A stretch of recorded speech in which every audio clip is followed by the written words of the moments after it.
Mi hermana gastó $40,000 en su cena de ensayo. Pianos importados, un cuarteto de cuerdas, 60 puestos de mesa con caligrafía dorada, gastó cero en un asiento para mí. Me quedé de pie al borde del comedor mientras los parientes aristocráticos freían entre dientes detrás de sus copas de champán. Victoria sonreía con desprecio desde su silla elevada. Oh, solo reservamos asientos para invitados importantes. Mi padre me hizo un gesto para que me apartara. No hagas una escena, Ariana. Así que no hice una escena. Me disculpé para ir a arreglarme, caminé hasta el estacionamiento, saqué mi teléfono y marqué el único número que haría que todo se derrumbara. Durante 15 años habían estado viviendo en una tierra que no les pertenecía. Durante 18 meses, yo había estado reuniendo pruebas en silencio. Mañana a las 2 de la tarde, frente a 200 invitados de boda, la familia Reynolds aprendería lo que ocurre cuando le robas al huérfano equivocado. Mi nombre es Ariana Fields. Tengo 22 años. Antes de continuar, por favor tómate un momento para dar me gusta y suscribirte, pero solo si realmente conectas con esta historia. Deja tu hora local en los comentarios. Ahora, déjame llevarte 15 años atrás, a un granero rojo en Millbrook, Virginia. El último otoño en el que tuve una familia. La granja Fields se extendía sobre 120 acres del campo de Virginia. Colinas verdes ondulantes, un granero rojo con techo de hojalata, postes de cerca blancos. Mi abuelo Thomas los volvía a pintar cada primavera. Tenía 7 años el último otoño que pasé allí por completo. La abuela Margaret tenía manos que olían a romero y a tierra fresca. Me llevaba a caminar por la línea de la cerca antes del desayuno, señalando cosas que la mayoría de la gente pasaba sin ver. Eso es trébol, cariño. A las abejas les encanta. ¿Y ves esos robles? Tu bisabuelo los plantó cuando tenía 16 años. A mí no me importaban los límites de la propiedad ni el valor de la tierra. Me importaba cómo los gatos del granero se frotaban contra mis espinillas, y como el abuelo Thomas me dejaba dirigir el tractor sentado en su regazo, sus grandes manos callosas flotando sobre las mías. Una noche, la abuela dejó un baúl de madera al pie de mi cama. De roble tallado a mano con las iniciales MF grabadas en la tapa. Esto es tuyo, cariño, dijo. Siempre. Besó mi frente y apagó la lámpara. El baúl olía a cedro y lavanda. No lo abrí durante 11 años. Ojalá lo hubiera hecho. Ese octubre fue cálido. Papá condujo a Richmond para una reunión con un cliente. Mamá lo acompañó porque le gustaba la librería en Broad Street. Me prometieron pastel de calabaza cuando regresaran. El abuelo Thomas estaba sentado en el porche leyendo su almanaque. La abuela tarareaba en la cocina. El teléfono sonó a las 11 de la noche. El abuelo respondió. Escuché una sola frase desde el pasillo. Un policía estatal hablando lentamente.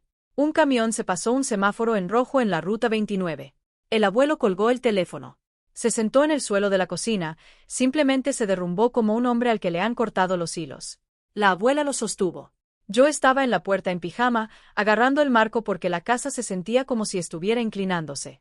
Todo lo que conocía terminó en esa cocina. El abuelo Thomas sufrió un derrame cerebral 6 semanas después. El médico dijo que era estrés y dolor. Murió en el mismo hospital donde habían identificado los cuerpos de mis padres. La abuela Margaret dejó de tararear. Dejó de caminar por la cerca. Comía cada vez menos. Y para enero, dormía más de lo que estaba despierta. Yo me metía en su cama y presionaba mi rostro contra su hombro, y ella susurraba, «Eres una Fields, cariño. Esta tierra conoce tu nombre». Murió un martes de febrero, silenciosa como la nieve cayendo. Tenía 7 años, sola en una casa de campo que olía a romero y a duelo. El funeral atrajo a la mitad del condado. Harold Reynolds llevó el arreglo más grande, lirios blancos, de los que ves en las revistas. Era nuestro vecino, un agente inmobiliario con un apretón de manos que duraba un segundo de más. Su esposa, Diane, estaba a su lado con un vestido negro que aún tenía las etiquetas escondidas dentro del cuello. Harold subió al podio. Margaret era como una hermana para Diane. No podemos permitir que esta niña termine en el sistema. Él puso su mano sobre mi hombro. Las cámaras destellaron. El Millbrook Gazette publicó la foto en la portada. Empresario local abre su hogar a una huérfana. La gente aplaudió. El pastor asintió. Una mujer que no conocía apretó mi brazo y dijo, «Eres muy afortunada, cariño». En la parte trasera de la iglesia, una mujer mayor permanecía rígida. Ruth Palmer, la amiga más cercana de la abuela. Apretaba el banco frente a ella hasta que sus nudillos se volvieron blancos. Su boca se abrió, luego se cerró. Se sentó. No entendí ese silencio entonces. Ahora lo entiendo.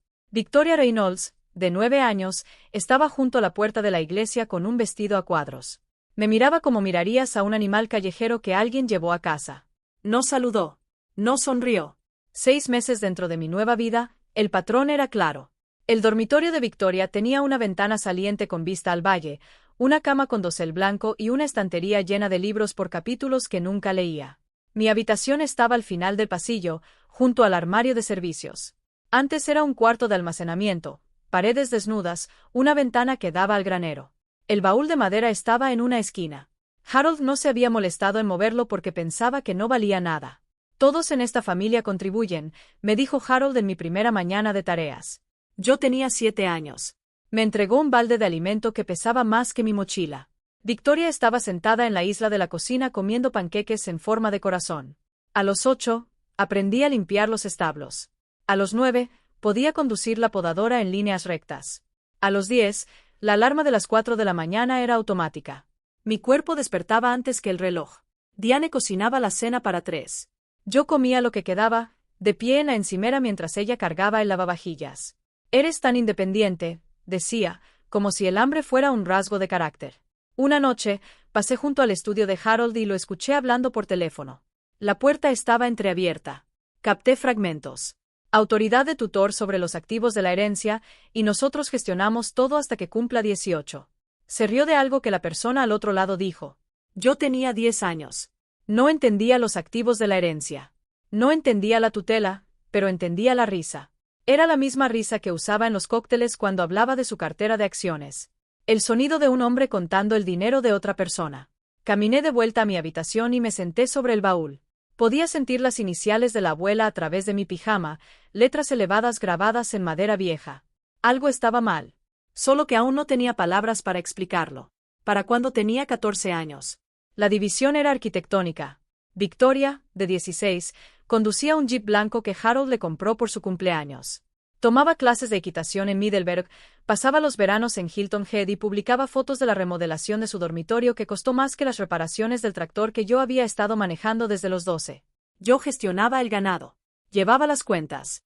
Harold descubrió que yo era más rápida con los números que él, así que el libro financiero de la granja se convirtió en mi trabajo. Registraba los costos del alimento, las facturas veterinarias y los rendimientos estacionales en un cuaderno de espiral. Nunca veía a dónde iban las ganancias. Harold recogía los cheques. En la reunión de padres y maestros, Harold presentó a Victoria al director como nuestro orgullo y alegría. Cuando mi profesora de inglés lo detuvo en el pasillo para mencionar mi certificado de cuadro de honor, Harold asintió y dijo: «Ella está bien. Le gusta mantenerse ocupada». Gané el premio de logro académico de la escuela esa primavera. La ceremonia fue un jueves por la noche. Harold tenía una cena de negocios. Diane tenía migraña. Victoria tenía planes. Acepté el certificado del superintendente, estreché su mano y volví a sentarme en una fila de sillas vacías donde mi familia debería haber estado. Victoria publicó una foto familiar en Instagram ese verano. Harold, Diane y Victoria posando en el porche de la casa. Luz dorada del atardecer, la cerca blanca de fondo. El pie de foto decía: «Mi hermanita adoptiva, tan agradecidos de poder darle un hogar». Yo no estaba en la imagen. La noche después de que se publicara la foto, vacié la basura de la cocina y encontré un sobre arrugado. Dirección de remitente: First National Bank of Virginia. Línea de asunto visible a través del borde roto. Referente a la cuenta del fideicomiso de la familia Fields. Mi nombre estaba en la cuenta. Sostuve ese sobre durante 10 minutos antes de devolverlo. No lo entendía aún, pero algo cambió. Una grieta fina en todo lo que me habían dicho. Cumplí 18 un miércoles. Sin pastel. Diane dejó una tarjeta en la encimera de la cocina. Comprada en una tienda, sin firmar. Harold mencionó durante la cena que había investigado opciones universitarias para Victoria, quien había sido aceptada en la Universidad de Virginia. Matrícula, alojamiento, todo cubierto. La universidad no es para todos, dijo Harold cuando pregunté por solicitar ingreso. Además, te necesitamos aquí. La granja no se maneja sola. Victoria se fue a Charlottesville en agosto con un SUV lleno y una invitación a una hermandad. Yo me quedé. Me despertaba a las 4. Alimentaba a los animales. Cuadraba las cuentas. Reparaba cercas. Tenía 18 años y había estado dirigiendo una operación de 120 acres desde los 12 sin un salario, sin un gracias, ni un solo día libre. Ese noviembre, en una noche fría, me senté en mi cama y saqué el baúl de madera de debajo de la ventana. No lo había abierto desde que tenía 7 años. Tal vez no había querido hacerlo. La tapa se resistió, luego cedió. Dentro había un montón de fotos familiares, un collar de cuentas de vidrio simples, la tarjeta de biblioteca de mi madre, y debajo del forro de tela, un sobresellado, color crema, con la letra de la abuela, fechado 3 semanas antes de su muerte. Lo abrí con las manos temblorosas. Ariana, esta tierra es tuya. Thomas y yo nos aseguramos de eso. No dejes que nadie te diga lo contrario. Los documentos están con Robert Callaway en Callaway and Associates. Lo leí 4 veces, luego una quinta. Robert Callaway. Busqué el nombre en mi teléfono. La pantalla agrietada que Harold nunca se ofreció a reemplazar. Callaway and Associates, todavía en funcionamiento en el pueblo de al lado, ahora dirigido por James Callaway, el hijo de Robert. Me senté en el suelo con la carta en el regazo y el baúl abierto a mi lado. El olor a cedro me envolvía como una mano sobre mi hombro. La abuela lo sabía. Siempre lo había sabido. Conduje la vieja camioneta del abuelo, la que Harold me dejaba usar porque no valía la pena venderla, 30 minutos hacia el este hasta un edificio de oficinas de ladrillo en Main Street en Marsal. James Callaway tenía 45 años, delgado, con gafas de lectura que no dejaba de acomodarse en la nariz. Al principio no reconoció mi nombre. Luego abrió un archivador marcado R. Callaway, Legacy Files, y sacó una carpeta manila con una pestaña roja. Fields, dijo, sentándose lentamente. Thomas y Margaret Fields. Extendió los documentos sobre su escritorio. Un acuerdo de fideicomiso fechado en 2001, notariado y atestiguado, un fideicomiso irrevocable. Más tarde supe que eso significa que no puede deshacerse. Nombrándome como la única beneficiaria, toda la granja, cada acre, cada estructura, cada derecho mineral. El fiduciario había sido Robert Callaway. Cuando Robert murió, la supervisión pasó a su sucesor en la firma, el propio James, quien había heredado la práctica, pero no había revisado cada archivo inactivo. Este fideicomiso nunca fue disuelto, dijo James. Se quitó las gafas y se frotó los ojos. Pero alguien presentó una transferencia de escritura en el condado, moviendo la propiedad al nombre de Harold Reynolds. La transferencia lleva la firma de tu abuela. Pasó la página. Ahí estaba. Margaret Fields en cursiva al final de una escritura de sesión rápida fechada en junio de 2004. Mi abuela murió en febrero de 2003, dije. James me miró por encima de sus gafas. Lo sé. La firma de una mujer muerta en un documento presentado 15 meses después de su funeral. Sentí como la habitación se estrechaba. Esto tomará tiempo, dijo James. Necesitaremos análisis forense de documentos, pruebas de tinta, comparación de escritura. No dejes que nadie sepa que estuviste aquí. Asentí. Conduje de regreso a casa. Entré al camino de grava mientras el sol se ocultaba detrás del granero. El rostro de Victoria brillaba en la pantalla de mi teléfono. Una nueva selfie frente al granero, con el texto, hogar, dulce hogar. Apagué el motor y apreté el volante hasta que mis nudillos dolieron. 18 meses. Eso es lo que se necesita para desmontar una mentira construida durante 15 años. Si eres cuidadosa, si eres silenciosa, y si nunca dejas de sonreír en la mesa. Mantuve la rutina. 4 de la mañana, despertar, alimentar, limpiar, reparar, transportar. Por las noches, equilibraba las cuentas en la encimera de la cocina mientras Harold veía las noticias por cable en la sala. Nunca preguntaba qué estaba escribiendo. Nunca revisaba. Cada sábado cargaba la camioneta con productos, huevos, calabazas, miel de las colmenas que yo había reconstruido y conducía al mercado de agricultores de Millbrook. Vendía bajo el nombre a Fields. Harold pensaba que el mercado era dinero insignificante, por debajo de su atención. Ese dinero insignificante pagaba el anticipo de James Callaway. Visitaba a Ruth Palmer los martes por la tarde cuando Harold jugaba golf y Diane tenía su club de lectura. La cabaña de Ruth estaba a 1/4 de milla por el camino, detrás de una fila de cornejos. Tenía 78 años, mirada aguda, y había estado guardando un secreto durante 15 años.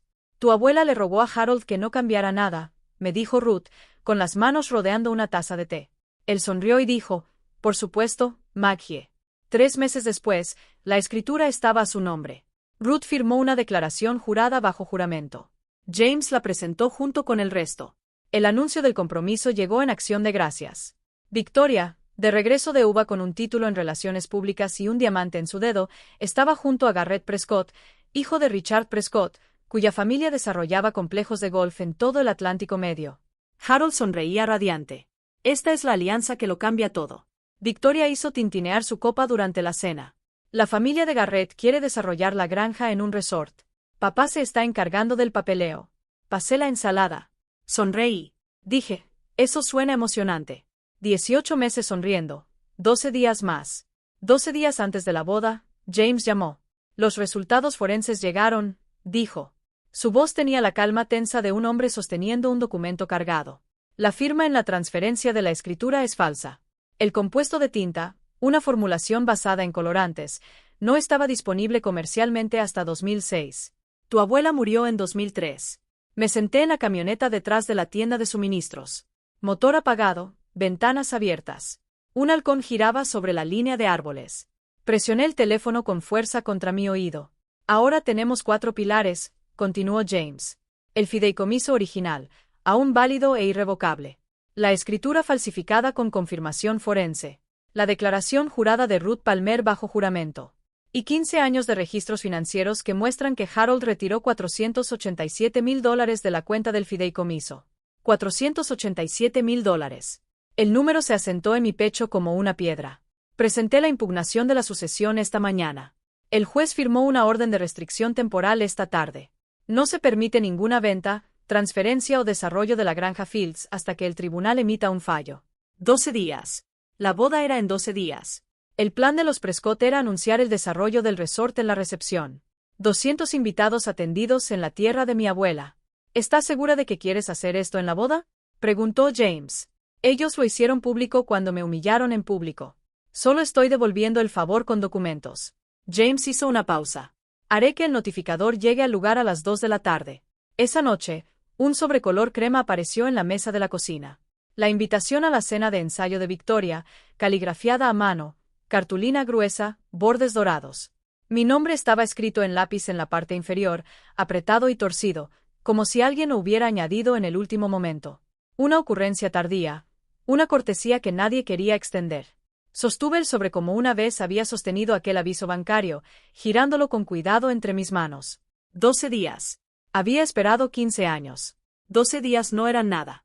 Así que ahí estaba, sosteniendo una invitación de boda con mi nombre escrito a lápiz como una ocurrencia tardía, y en mi otra mano, un informe forense que demostraba que todo lo que habían construido era robado. Si fueras yo, de pie en esa cocina a las 4 de la mañana con 12 días por delante, ¿esperarías a la boda? ¿O entrarías en la oficina de Harold en ese mismo momento y terminarías con todo? Deja un 1 o un 2 en los comentarios. Y si sigues aquí, presiona el botón de suscribirte. Esta historia apenas está comenzando. El Millbrook Country Club se alzaba en una colina sobre el río. Columnas blancas y porches envolventes construidos para impresionar a personas que ya estaban impresionadas consigo mismas. Harold había reservado el comedor privado. 60 invitados, solo por invitación, la noche antes de la boda. Conduje yo misma. Harold no ofreció llevarme. Diane no preguntó si necesitaba ayuda con mi cabello. Victoria no envió ningún mensaje. Llevaba un vestido azul marino que compré en una tienda de segunda mano en Marsal. Lo ajusté yo misma en la máquina de coser de la abuela. Zapatos planos porque estaría de pie. Aretes pequeños, las cuentas de vidrio del baúl montadas en alambre nuevo. Las cuentas de Margaret Fields en el cuello de su nieta. El comedor brillaba. Velas flotaban en cuencos de cristal. Peonías blancas se elevaban en jarrones altos. Un cuarteto de cuerdas tocaba Vivaldi en una esquina. Cada lugar estaba impecable. Servilleta de tela, 3 tenedores, una tarjeta con nombre en caligrafía dorada apoyada contra cada vaso de agua. Recorrí el perímetro del salón. Mesa 1, familia Prescott. Mesa 2, socios de negocios de Harold. Mesa 3, club de jardinería de Diane. Mesa 4, amigas de la hermandad de Victoria. Mesa 5, familiares extendidos de los Reynolds. Conté cada tarjeta. 60 puestos. Ni uno llevaba mi nombre.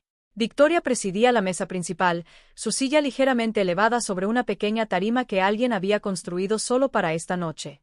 Vestido color crema, pendientes de perlas, el cabello en ondas sueltas. Garrett a su lado, bronceado y pulido, riendo de algo que su padre decía. La sala olía a lirios y a perfume caro. Risas suaves flotaban entre las mesas como humo. Todos pertenecían a alguien. Todos tenían un lugar.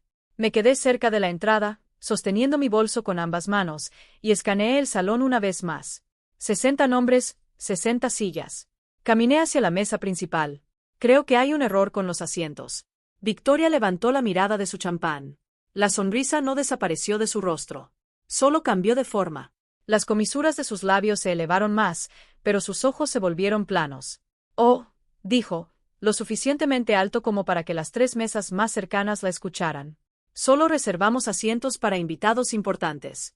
Una ola de risa surgió desde la mesa de los Prescott, educada, ensayada, el tipo de risa que suena como acuerdo. Una tía del lado de Harold, Margaret algo, una mujer cuyo nombre nunca me pidieron aprender, inclinó la cabeza y dijo, Harold, tal vez pueda sentarse con el personal de catering. Más risas, más cálidas esta vez. Diane estudió su servilleta. No levantó la vista. Harold dejó su copa de vino y me miró como mirarías a una mosca en una ventana. No hagas una escena, Ariana. Solo encuentra un rincón. 60 personas me observaron de pie allí. El cuarteto de cuerdas siguió tocando. Un camarero se detuvo a mitad de servir, sin saber si debía llenar un vaso que no existía. Me quedé inmóvil durante 3 segundos. Los conté. 1, 2, 3. No lloré. No temblé.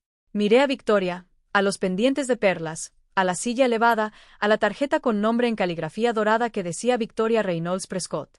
Y sonreí. Pequeña, genuina, el tipo de sonrisa que inquieta a la gente porque no pueden encontrar la herida detrás de ella. Claro, solo iré a arreglarme. Caminé a través del comedor, pasé junto al bar, bajé por el pasillo, salí por la puerta lateral, hacia el estacionamiento donde mayo olía a césped recién cortado y asfalto caliente. Llamé a James Callewa. Aún no han anunciado el acuerdo. Lo harán en la recepción mañana. Mueve la notificación a la boda. El notificador estará en el lugar a las 2 de la tarde. Colgué. Desde dentro, a través de las ventanas, vi a Victoria levantar su copa. Por la familia, las personas que realmente importan. Aplausos. Tenía razón en una cosa. Mañana sería sobre las personas que realmente importan. Solo que no sabía cuáles. Conduje de regreso a la casa de campo y fui directo a mi habitación. El cuarto de almacenamiento. El cuarto donde había dormido durante 15 años en un colchón individual con una colcha que Diane una vez dijo que era perfectamente adecuada. Saqué el baúl de debajo de la ventana y me senté en el suelo, abrí la tapa, cedro y lavanda, más tenue ahora, pero aún allí.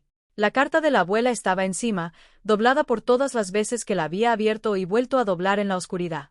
Esta tierra es tuya. Thomas y yo nos aseguramos de ello. Cerré los ojos y dejé que el recuerdo llegara. No la llamada telefónica, no el funeral.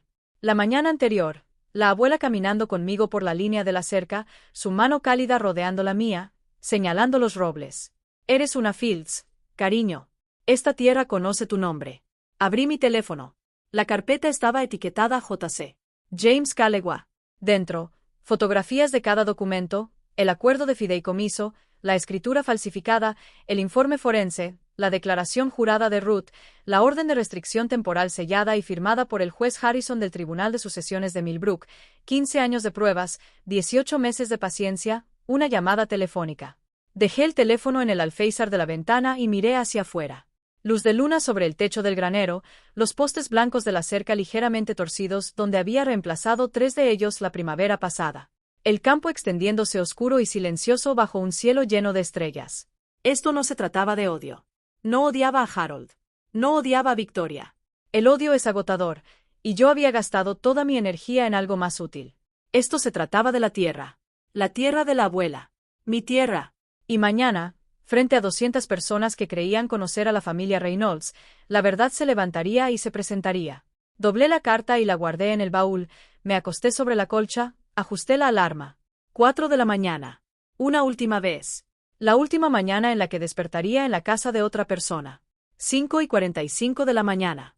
Ya estaba en el granero vertiendo grano en los comederos cuando el sol rompió la línea de la colina.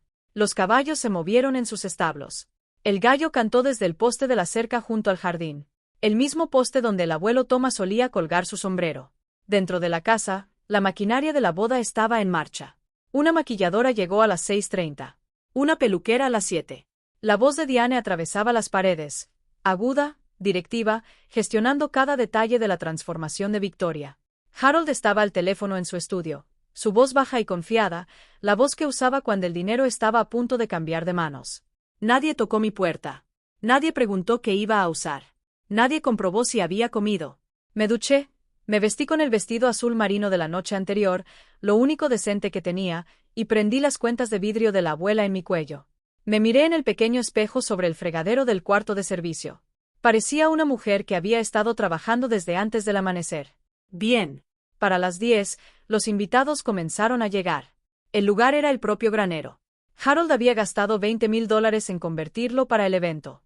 Luces colgantes entre las vigas, mesas redondas con manteles sobre el piso de trilla, un arco floral donde antes se apilaban los fardos de heno, 200 sillas sobre la tierra que mi abuela había trabajado. Me quedé junto a la puerta del granero observando el desfile.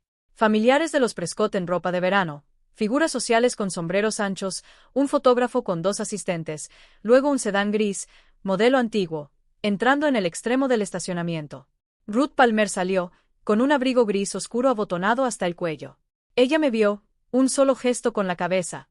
Caminó hacia la última fila y se sentó detrás. En el borde del estacionamiento de grava, un sedán negro estaba estacionado bajo los robles.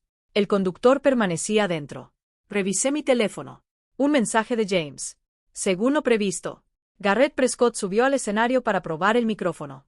Su voz resonó contra las vigas del granero.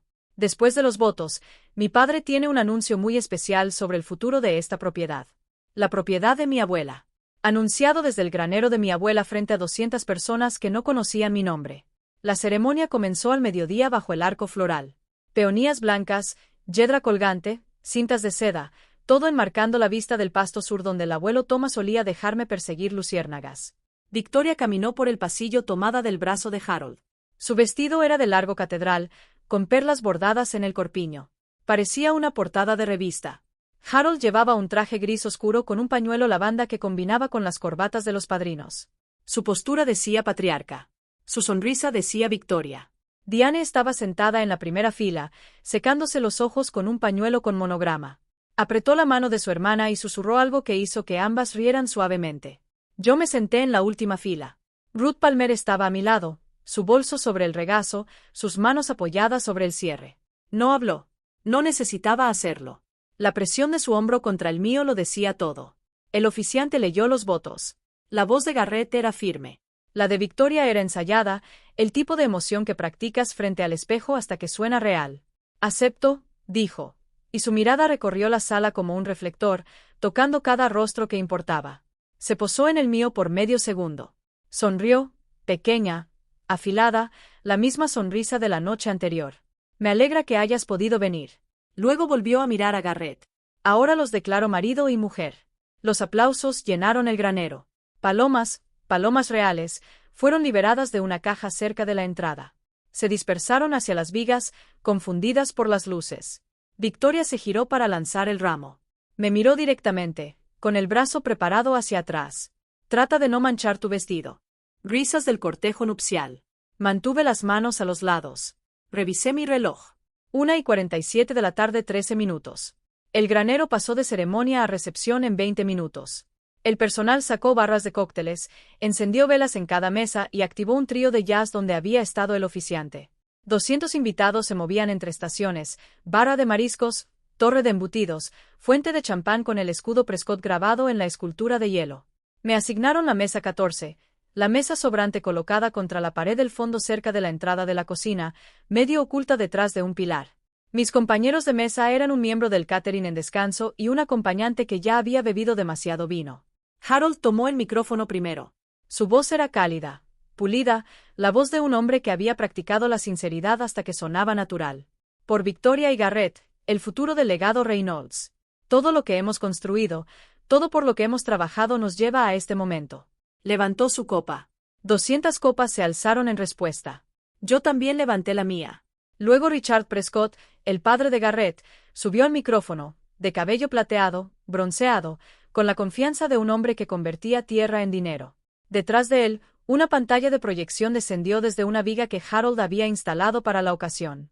Amigos, familia, antes de cortar el pastel, tenemos algo emocionante que compartir. La primera diapositiva apareció, texto azul intenso sobre fondo blanco. Fields Farm Resort, una empresa conjunta Prescott Reynolds. Una imagen llenó la pantalla. El granero de mi abuela, había sido reemplazado digitalmente por un edificio de vidrio y madera. El pasto sur ahora era un campo de golf de 9 hoyos. La línea de la cerca desaparecida, los robles desaparecidos. 120 acres de campo virgen de Virginia. Prescott dijo, esta propiedad ha estado en la familia Reynolds durante décadas. Mi teléfono vibró. Un mensaje de James. Está en la entrada. 2:03 de la tarde. Dejé mi copa y me puse de pie. Prescott avanzó a la siguiente diapositiva. Un modelo 3D del resort con un ala de spa, un pabellón de eventos y un restaurante con vista a lo que solía ser el arroyo donde yo atrapaba cangrejos con el abuelo Thomas. Proyectamos la construcción completa en 18 meses. Prescott dijo, la fase 1 comienza este otoño. Harold estaba de pie a su lado, con las manos entrelazadas detrás de la espalda, el mentón elevado. El padre orgulloso, el socio visionario. Victoria se apoyaba en Garrett en la mesa principal, su sonrisa tan amplia que parecía fijada con grapas. Un invitado en la mesa 6 levantó la mano. Un juez retirado llamado Whitfield. Familia antigua de Millbrook. ¿Esta granja no pertenecía originalmente a la familia Fields? La sala se silenció ligeramente. Harold tomó el micrófono sin perder el ritmo. Margaret Fields era una querida amiga. Le habría gustado que honráramos esta tierra dándole un buen uso. La mano de Ruth Palmer se tensó sobre mi muñeca. Sentí su pulso a través de sus dedos. Rápido, furioso. Levanté suavemente su mano y me puse de pie. Mi silla raspó el suelo. Algunas cabezas se giraron. Caminé hacia el escenario. Ni rápido, ni lento. El vestido azul marino, los pendientes de cuentas de vidrio, zapatos planos sobre el suelo del granero. 200 pares de ojos me siguieron como si fuera una camarera caminando en la dirección equivocada. Prescott se detuvo a mitad de la frase. Harold mantuvo la sonrisa, pero sus ojos se estrecharon. Me detuve a 3 metros del micrófono. Disculpe, señor Prescott. Antes de que continúe, hay alguien en la puerta que quisiera decir unas palabras sobre esta propiedad. Prescott miró a Harold. Harold me miró a mí. Por primera vez en 15 años, Harold Reynolds no tenía una respuesta preparada. Las puertas del granero se abrieron. Un hombre con traje gris entró, un sobremanila en la mano, caminando con la calma segura de alguien que sabe exactamente a dónde va. El hombre pasó junto a la barra de cócteles, junto a la escultura de hielo, junto al trío de jazz que había dejado de tocar. Sus zapatos resonaban sobre el suelo de madera. 200 invitados lo observaron como se observa a un cirujano entrar en una sala de espera, con la certeza de que lo que viene cambiará algo. Se detuvo frente a la mesa principal. Harold Reynolds. Harold dio un paso al frente. ¿Quién demonios es usted? Ha sido notificado. Extendió el sobremanila. Orden de restricción temporal del Tribunal de Circuito del Condado de Fauquier. No se permite la venta, transferencia ni desarrollo de la propiedad conocida como Fields Farm hasta que concluya la investigación por fraude de sucesión. Las palabras quedaron suspendidas en el aire como humo de una vela apagada. Victoria se levantó de golpe, su vestido ondeando. ¿Qué es esto, papá? ¿De qué está hablando? Harold arrebató el sobre. Sus dedos rompieron el sello. Observé su rostro mientras leía.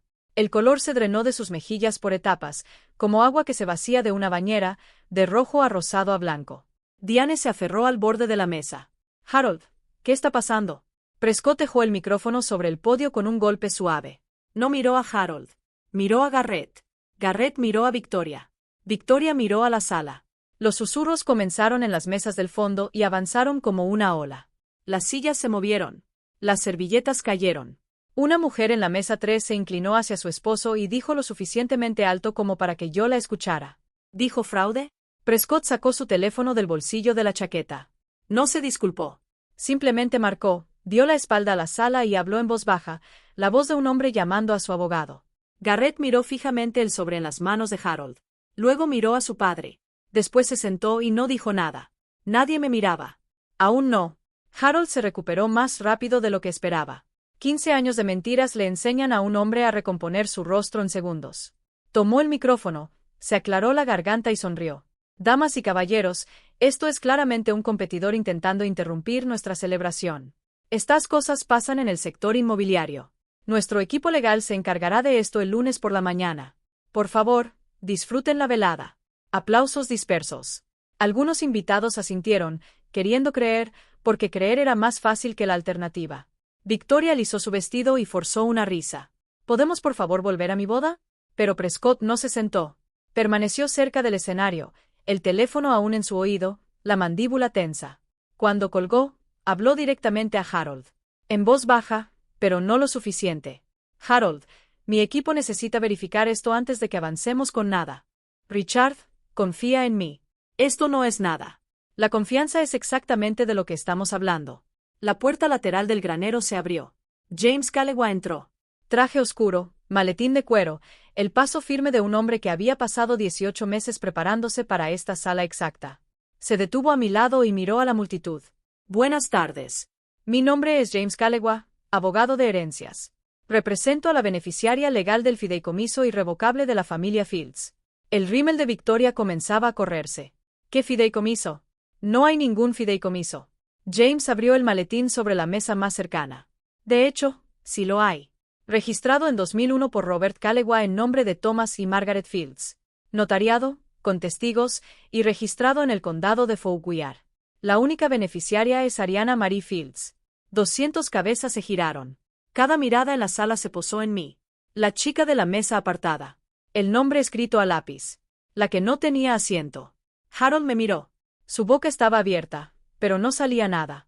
Sus ojos, por primera vez en mi vida, mostraban verdadero miedo. James ajustó sus gafas. La transferencia de la escritura presentada en 2004 contiene una firma de Margaret Fields. Margaret Fields murió en febrero de 2003. El granero quedó en silencio. Pude verlo en sus ojos, ese destello de reconocimiento. 15 años de te acogimos cuando nadie más lo haría. Y ahora 200 personas lo observaban darse cuenta de que yo sabía, de que siempre lo había sabido. Si alguna vez alguien que se suponía debía protegerte te subestimó, escribe yo lo sabía en los comentarios. Y si quieres ver qué pasa cuando Victoria finalmente entiende que se acaba de casar con un fraude, quédate aquí. James colocó los documentos sobre la mesa principal, uno por uno, como un croupier repartiendo cartas. Primero, el acuerdo de fideicomiso original. Thomas y Margaret Fields, 2001. Irrevocable, beneficiaria única, Ariana Marie Fields. Este documento ha estado archivado en Calewa and Associates durante 23 años.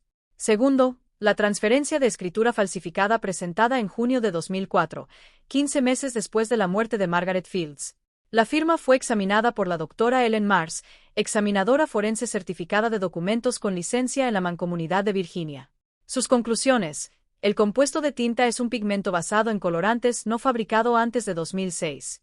La firma es inconsistente con los ejemplares conocidos. Tercero, un resumen financiero. Durante los últimos 15 años, Harold Reynolds retiró $487,000 de la cuenta del fideicomiso de la familia Fields. Estos fondos estaban destinados al mantenimiento y beneficio de la beneficiaria, Ariana Fields. La mano de Harold temblaba. La orden de restricción vibraba en su agarre. Esto es fabricado. No puedes simplemente entrar aquí. El informe de la doctora Mars ya ha sido presentado ante el tribunal, dijo James con calma. Ella está disponible para declaración. Un murmullo recorrió el granero, las sillas se movieron. Los invitados se inclinaron unos hacia otros, susurrando detrás de manos ahuecadas. Una mujer en la mesa de los Prescott dejó su copa de champán como si se hubiera vuelto amarga. Prescott se puso de pie. Su rostro tenía el color de un ladrillo viejo. Miró a Harold como mirarías una base agrietada. Me dijiste que esta propiedad estaba libre de cargas. Harold no dijo nada. Victoria se giró hacia mí. Sus ojos estaban desbordados. El rímel corría por ambas mejillas. Pequeña desagradecida. Harold la sujetó del brazo. No aquí. Pero ya estaba aquí. Había estado aquí durante 15 años. Garrett se quitó su boutoniere y lo dejó sobre la mesa. No miró a Victoria cuando habló. Papá, llama a Patterson ahora. Prescott ya estaba marcando. El granero estaba cargado de susurros cuando una voz surgió desde la última fila. Delgada, firme y más antigua de lo que cualquiera en la sala esperaba. Fui la amiga más cercana de Margaret Fields durante 42 años. Todas las cabezas se giraron. Ruth Palmer estaba de pie entre la última fila de sillas y la pared del granero, una mano apoyada en el respaldo de una silla para mantenerse firme. Su abrigo gris oscuro estaba abotonado hasta arriba. Su barbilla elevada.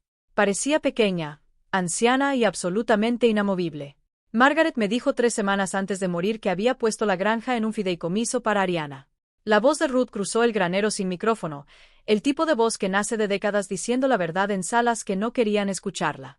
Dijo: los documentos están con Robert Calewa. Está hecho. Tomó aire. Harold Reynolds visitó a Margaret cuando estaba postrada en cama. Trajo papeles para que firmara. Ella se negó. Él le dijo: cuidaré de Ariana. No tienes que preocuparte por la granja. Margaret me dijo después: quiere la tierra, Ruth, pero ya se la di a mi niña. Ruth hizo una pausa. Sus ojos recorrieron la sala. Murió 3 semanas después. Harold presentó la transferencia de escritura 5 meses después de eso. Diane Reynolds dejó escapar un sonido. No una palabra, solo una exhalación rota, como algo quebrándose dentro de una pared. Se cubrió la boca con ambas manos. Victoria se volvió hacia Ruth. Está mintiendo. Es una anciana senil que... Firmé una declaración jurada, querida. La voz de Ruth no vaciló. Bajo pena de perjurio. ¿Puedes decir lo mismo del papeleo de tu padre? Silencio. Luego, desde algún punto en medio de la sala, una sola persona comenzó a aplaudir. Lentamente, otros se unieron. No era estruendoso, no era celebración. Era el sonido del reconocimiento, tranquilo, deliberado, como una congregación diciendo amén a algo que llevaba tiempo esperando. Harold permanecía de pie en la mesa principal sin moverse. Por primera vez en 15 años, Harold Reynolds no tenía nada que decir. Victoria se quebró. No con gracia, no en silencio. Empujó su silla hacia atrás, su vestido se enganchó en la pata de la mesa, y subió a la plataforma que Harold había construido para su asiento elevado. Su velo colgaba torcido, su ramo estaba en algún lugar del suelo. ¿Crees que puedes simplemente quitarme todo en mi día? Señaló hacia mí al otro lado de la sala. 200 invitados permanecieron inmóviles entre sus tenedores de ensalada y sus copas de champán. Te di un hogar. Todos lo hicimos. ¿Y así es como nos lo pagas? Yo estaba de pie junto a la mesa apartada, con las manos a los lados. Me diste un cuarto de almacenamiento y una alarma a las 4 de la mañana, Victoria. Su boca se abrió, se cerró, se abrió otra vez. Papá, haz algo. La voz de Harold salió áspera, despojada de su pulido habitual. Victoria, deja de hablar ahora. Pero no podía detenerse. 15 años interpretando el papel de la hija perfecta, y el escenario se derrumbaba bajo sus pies. Agarró el micrófono del podio y se giró hacia la sala. Esta es mi boda. Ella solo es un caso de caridad. No es nadie.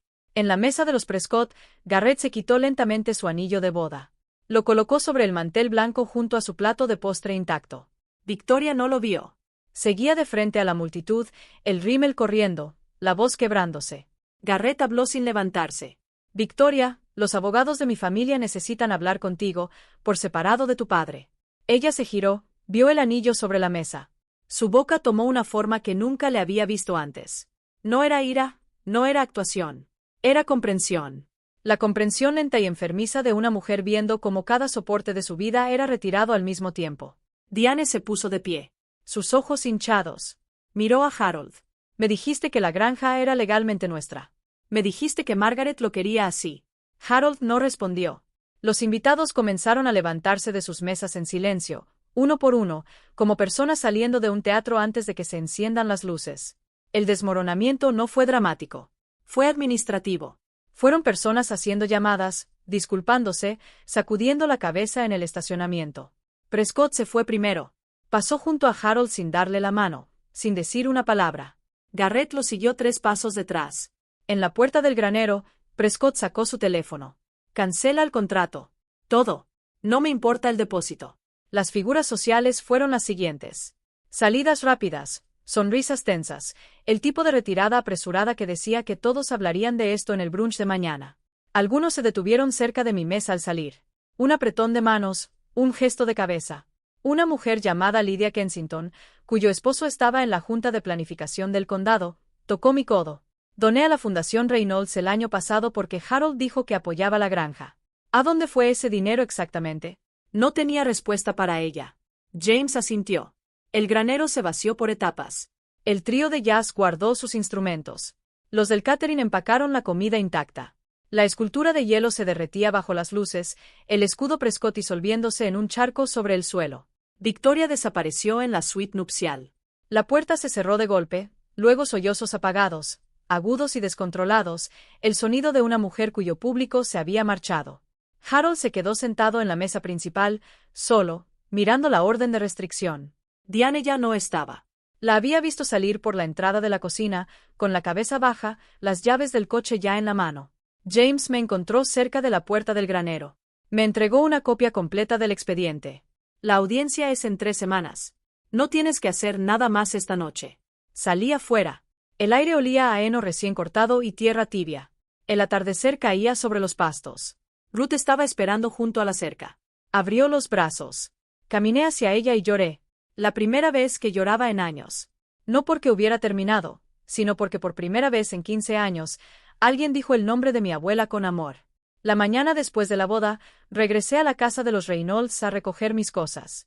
La casa estaba en silencio. El tipo de silencio de un hospital, no pacífico, solo vacío. La cocina olía a café frío.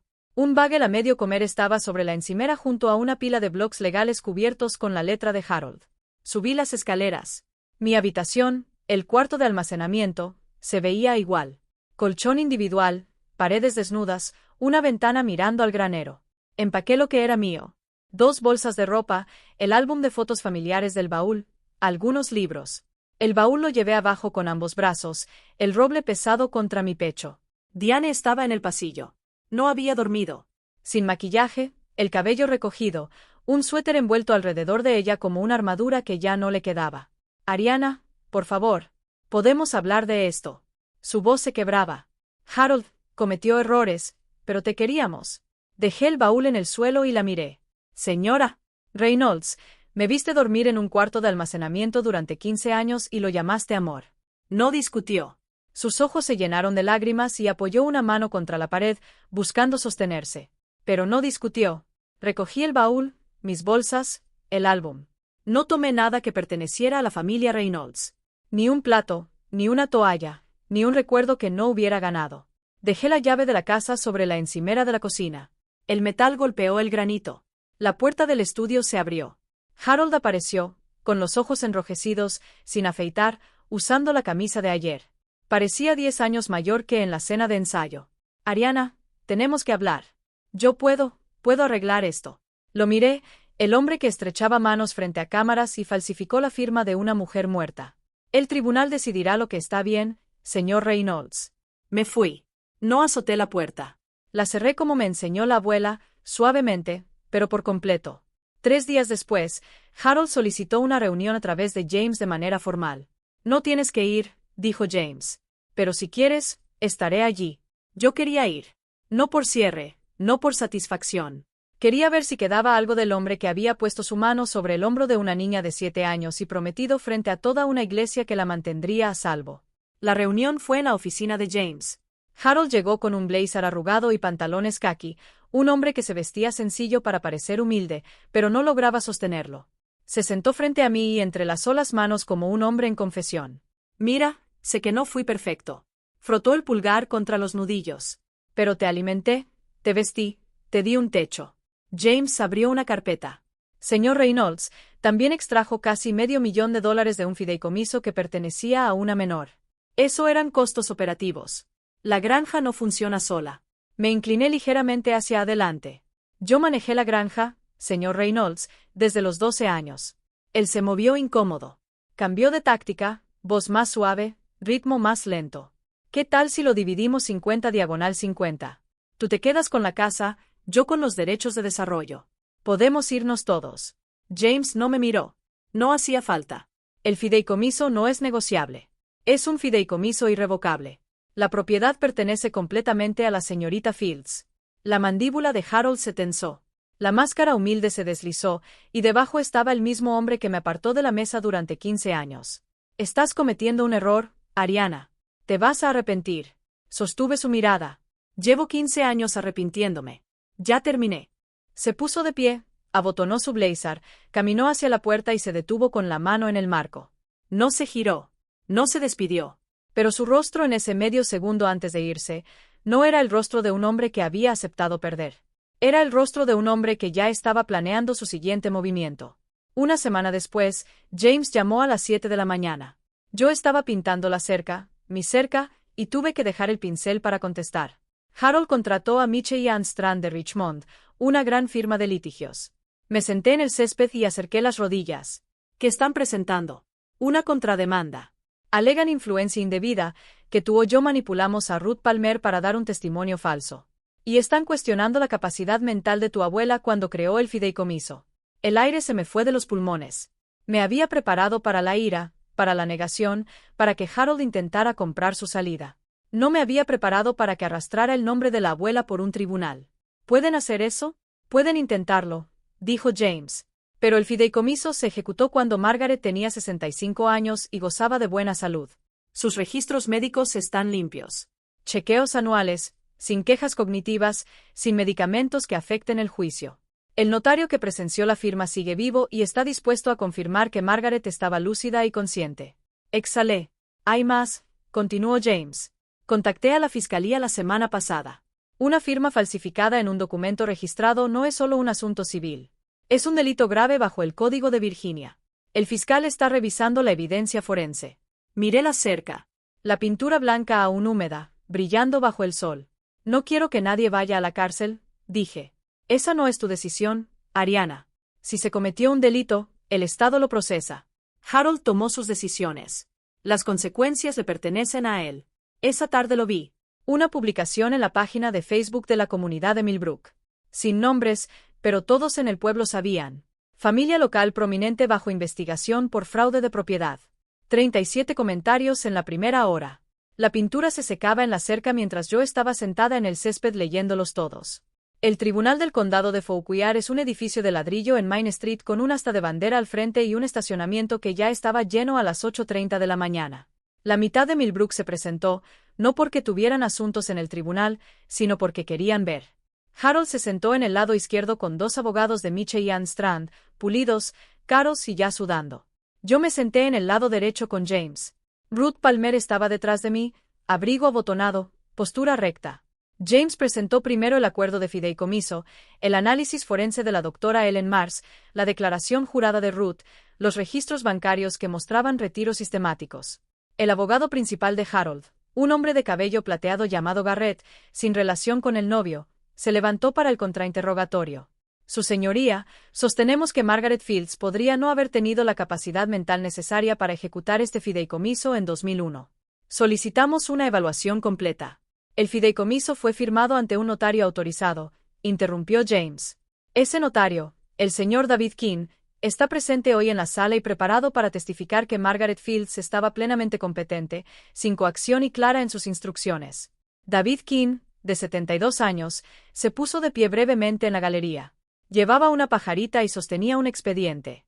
James continuó. Además, la médica de Margaret Fields, la doctora Ann Whitaker, presentó registros que confirman que la señora Fields no tenía ningún deterioro cognitivo en el momento de la firma, sin diagnóstico, sin medicamentos, sin preocupaciones. La jueza, una mujer llamada Harrington, con gafas de lectura y sin paciencia para el teatro, revisó los documentos durante 11 minutos mientras la sala contenía la respiración. Señor Reynolds, se quitó las gafas. La evidencia de falsificación es sustancial e indiscutible. La transferencia de escritura de 2004 queda anulada. El fideicomiso irrevocable de la familia Fields queda restituido en su totalidad. Harold se hundió en su silla. Su abogado se inclinó hacia él y le susurró algo. Harold no respondió. Además, añadió la jueza Harrington, remito la evidencia de falsificación al fiscal del Estado para revisión penal.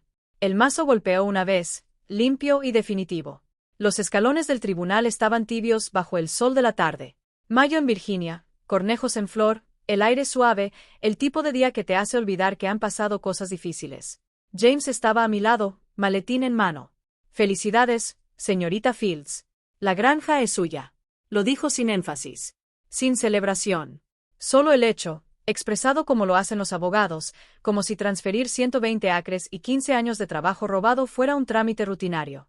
Una reportera del Fauquier Times se acercó con una libreta. Señorita Fields, ¿le gustaría hacer un comentario? Negué con la cabeza. Esto nunca se trató de publicidad. Se trató de la verdad.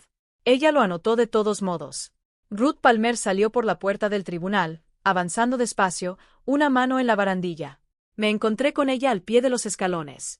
Me miró, realmente me miró, como solía hacerlo la abuela, como si pudiera ver todo el mapa de mi vida en una sola mirada. Margaret está sonriendo en algún lugar, dijo.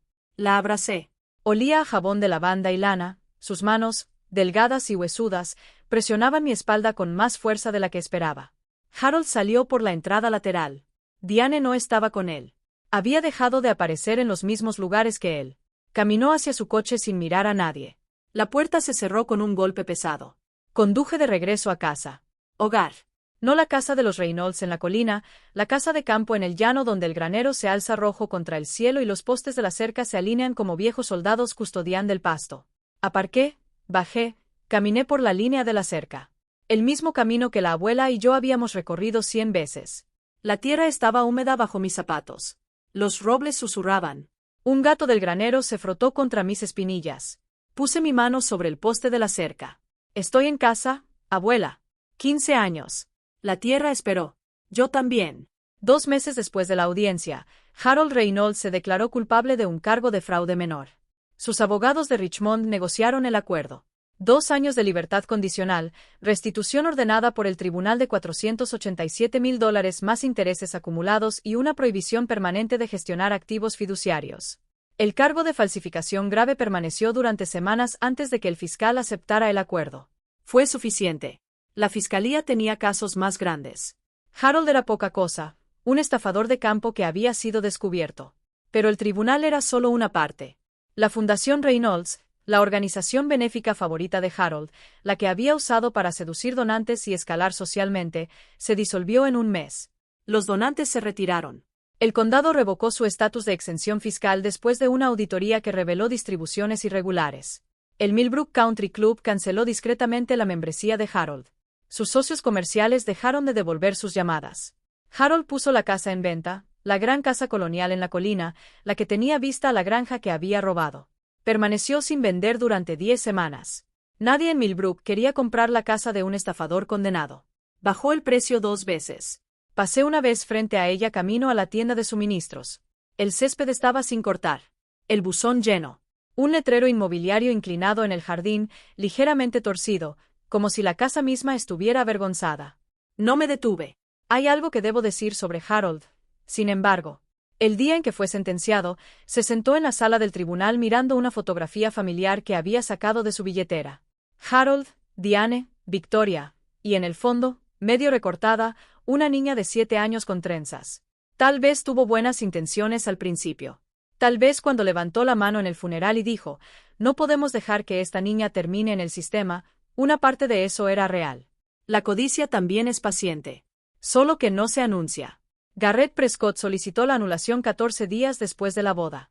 Motivo, fraude y tergiversación material. Sus abogados citaron la disputa de propiedad, la investigación penal pendiente y esta parte dolió incluso para mí, la omisión de Victoria de revelar responsabilidades financieras conocidas. La anulación se completó en 8 semanas. Los Prescott eliminaron cada rastro del nombre Reynolds de sus registros comerciales. Sin comunicado, sin declaración pública, solo silencio. El tipo de silencio caro que dice, nunca conocimos a estas personas. Victoria perdió su trabajo en una firma de relaciones públicas en Charlottesville. El socio gerente le dijo que era una reestructuración, pero ella había visto las capturas de pantalla circulando en LinkedIn, sus propias publicaciones de Instagram reutilizadas con un nuevo texto. Así es como se ve la caridad performativa. La foto del porche de la casa de campo, aquella en la que yo no aparecía, la que tenía el texto sobre lo agradecidos que estaban por darme un hogar. Tenía 40,000 compartidos la última vez que lo revisé. Dejé de revisarlo. Victoria me llamó una vez, 3 semanas después de la anulación. Casi no contesté. Cuando lo hice, su voz sonaba diferente, más delgada, despojada de la calidez ensayada que siempre mostraba frente a un público. Arruinaste mi vida. Yo estaba sentada en el porche de la casa de campo. El té de los sábados de Ruth se infusionaba dentro. El gato del granero dormía en el escalón. Victoria, trabajé en tu granja durante 15 años. Tú nunca trabajaste un día. Tu vida no se arruinó. Solo se volvió real. Silencio, luego más débil. ¿Qué se supone que debo hacer ahora? Había esperado mucho tiempo para que sonara humana. Fue más silencioso de lo que esperaba, menos satisfactorio, más complejo. Esa ya no es una pregunta que deba responder yo. Colgó. Nunca volví a saber de ella. En algún lugar, en una ciudad cuyo nombre no conozco, Victoria Reynolds empezó de nuevo. Espero que esta vez construya algo propio. Lo espero, pero no pierdo el sueño por ello. La carta de Diane llegó un martes, doblada dentro de un sobresencillo sin dirección de remitente. 2 páginas, escritas a mano, tinta azul sobre papel rayado. La caligrafía era cuidadosa pero irregular. La escritura de una mujer intentando sostenerse palabra por palabra. Ariana, me dije a mí misma que eras feliz. Me dije que te estábamos dando una buena vida. Me equivoqué. Sabía, y elegí no ver. Escribió sobre la mañana en que llegué. 7 años, de pie en el pasillo con una mochila y un oso de peluche que no soltaba. Escribió sobre cómo Harold dijo que la granja era un regalo de Margaret. Como nunca revisó los documentos porque Harold se encargaba de las finanzas y ella de todo lo demás. Nunca pregunté por qué trabajabas más que Victoria. Nunca pregunté por qué no solicitaste ingreso a la universidad. Nunca pregunté por qué tu habitación era la que estaba junto al cuarto de servicios. Fui cómplice. No porque firmara algo, sino porque no pregunté. Leí la carta en el porche. La taza de té de Ruth a mi lado. La luz de la tarde extendiéndose sobre las tablas del suelo. El papel olía débilmente al perfume de Diane, algo floral y caro que había olido cada mañana durante 15 años sin que nunca me ofrecieran una botella. No puedo deshacer 15 años. Pero no puedo seguir fingiendo que fueron buenos. Doblé la carta y la guardé dentro del baúl junto a la carta de la abuela. 2 mujeres, 2 confesiones, guardadas una junto a la otra en cedro y tela. No respondí ese día. No estaba lista. Pero llamé a James. Si Diane coopera con la fiscalía como testigo contra Harold, ¿ayuda al caso? Significativamente. Cerré el baúl. Esa fue la primera vez que consideré que perdonar a alguien y confiar en esa persona podían ser cosas diferentes. Diane tomó su decisión un miércoles por la mañana en julio. Entró en la oficina del fiscal del estado con un vestido de lino y sin anillo de boda, y entregó todo. Correos electrónicos entre Harold y su antiguo abogado, el que había ayudado a presentar la escritura falsificada, mensajes de texto donde Harold hablaba de manejar la situación del fideicomiso, un libro de cuentas doméstico que ella había llevado durante 20 años, mostrando ingresos de la granja fluyendo hacia cuentas de los Reynolds que financiaron la matrícula de Victoria, la membresía de Harold en el club y la renovación de su cocina. La fiscalía lo llamó sustancialmente corroborativo. Harold lo llamó de otra manera. La llamó esa misma noche. Lo supe por James, quien lo supo por el defensor de víctimas de la fiscalía. Las palabras exactas de Harold. Estás traicionando a tu propia familia.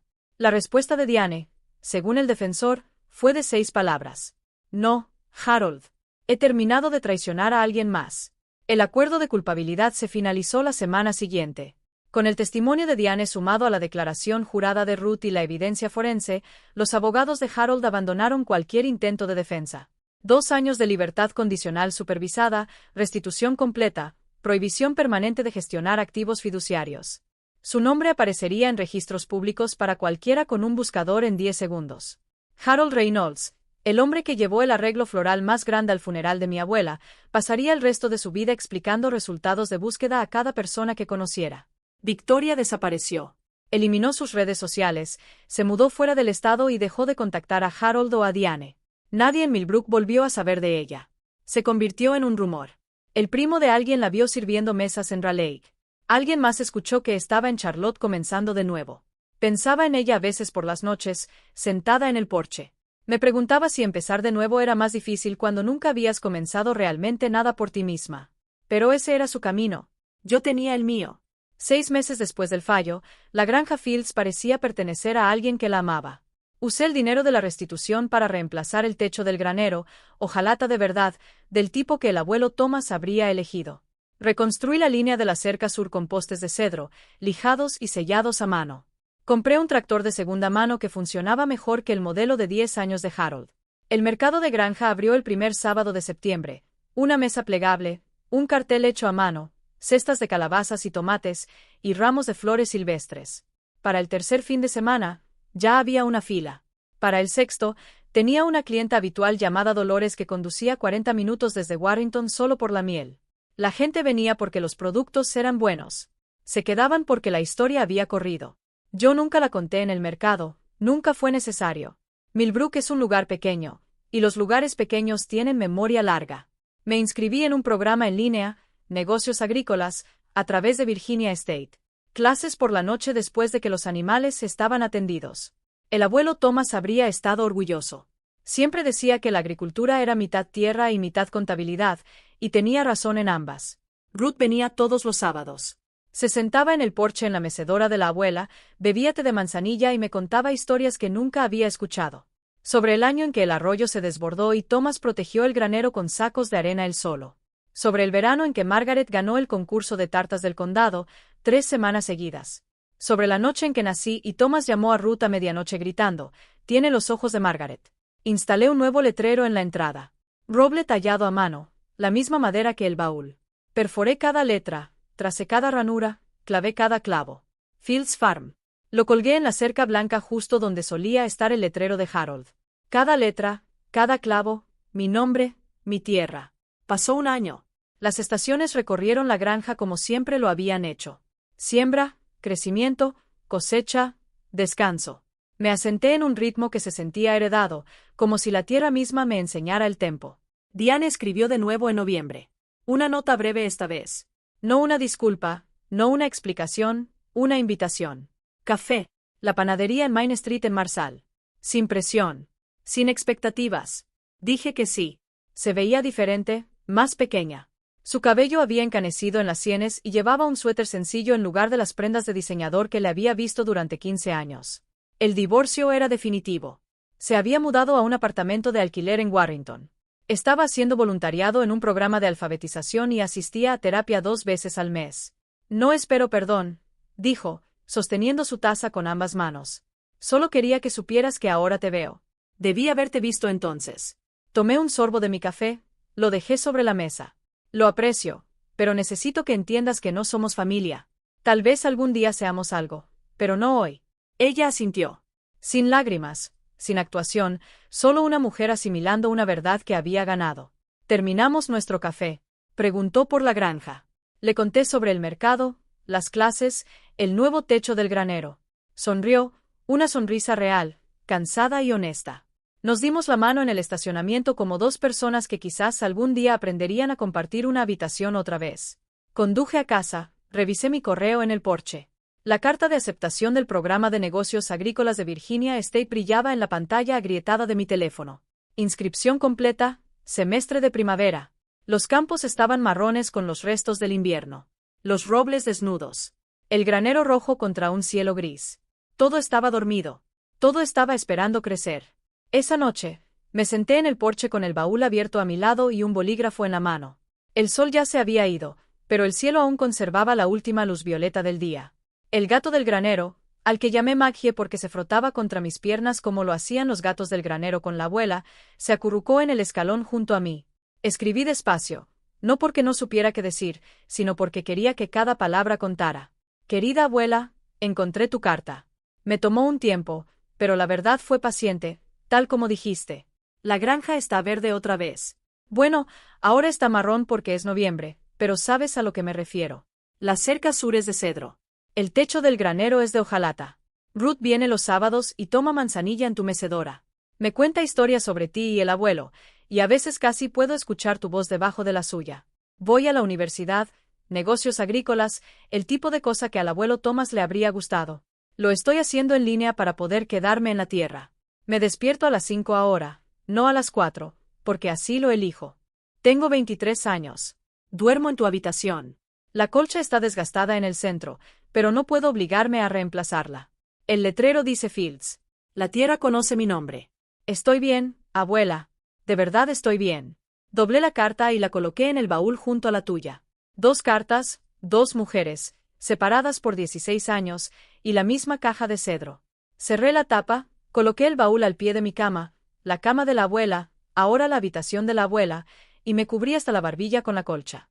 A través de la ventana, la luz de la luna sobre el techo del granero, la cerca blanca, pálida como hueso, un solo búho llamando desde los robles que el bisabuelo del abuelo plantó a los 16. El letrero de Fields Farm captaba la luz y la retenía. Cerré los ojos. Mañana. Abrí las puertas del granero como lo he hecho 1000 veces. Ambas manos empujando la madera, las bisagras quejándose con su protesta familiar. La luz del sol inundó el suelo. Motas de polvo flotaban en los rayos como escamas doradas en una corriente.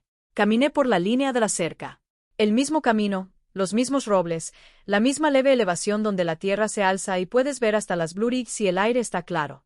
La abuela solía tomar mi mano en este paseo. Ya no necesito que nadie la sostenga.